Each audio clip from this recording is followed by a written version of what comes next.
Toyota is breaking its silence this morning. On the table now, plan to fix the faulty accelerator pedals with new parts already shipping to dealerships. But is that enough for millions of Toyota customers, or is it just too little too late?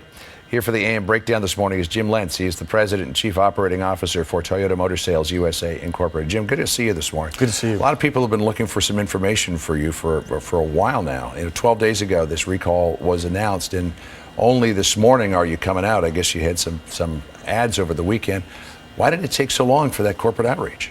Well, I think what was most important is we put all of our efforts against making sure that we knew exactly what the situation was, developing the fix, and then developing the solution that we could fix the cars at our dealerships as rapidly as possible. So I know many have criticized us, but I think it's most important that customers understand that we understand the problem, we have the fix, and our dealers are ready to take care of customers later on this week. Was the criticism deserved?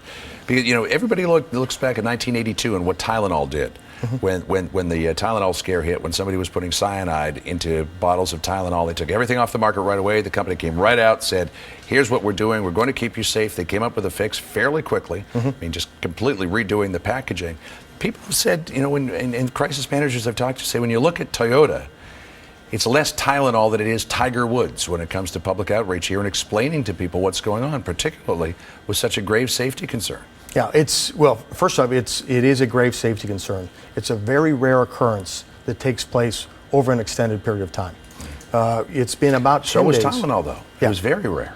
And it's been about 10 days from the time that we stopped the sale of our product, announced the recall, stopped the sale of our product, and actually did something unprecedented by stopping the manufacturing of our product so that we could ensure that we had a supply of parts, all of our resources, moving towards taking care of customers as rapidly as possible. To us, what's most important right now is making sure that customers understand we have the fix and that we're going to take care of their cars as quickly as we possibly can. I mean, in terms of announcing the recall, stopping production, obviously it was your initiative to do that. You made the call on that.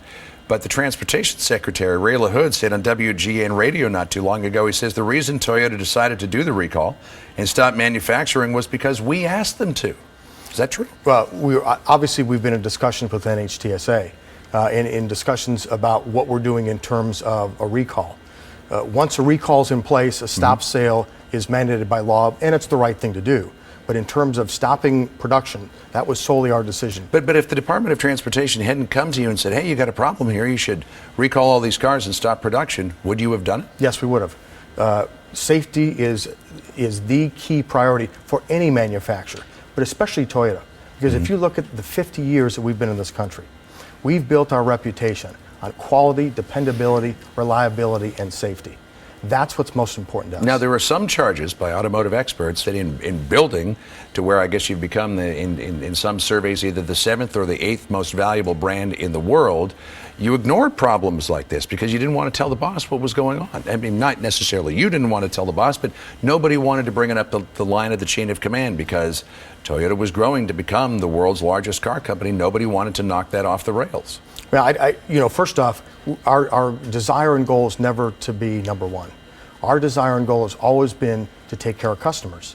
And we were doing a great job, and as a result, it created a lot more demand for our products. So one could question, did we expand too quickly?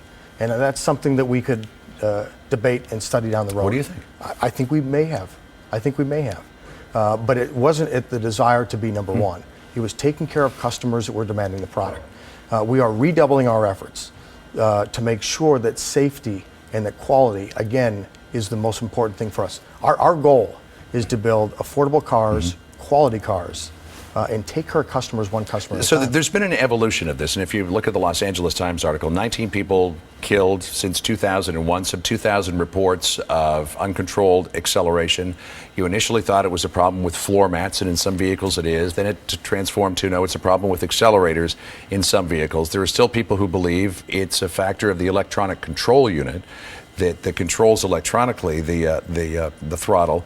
And CTS, the accelerator manufacturer, said in a statement, quote, that its product should absolutely not be linked with any sudden intended acceleration incidents.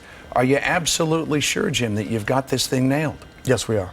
We are convinced. The first recall that we had while it was around floor mats, it was really about entrapment.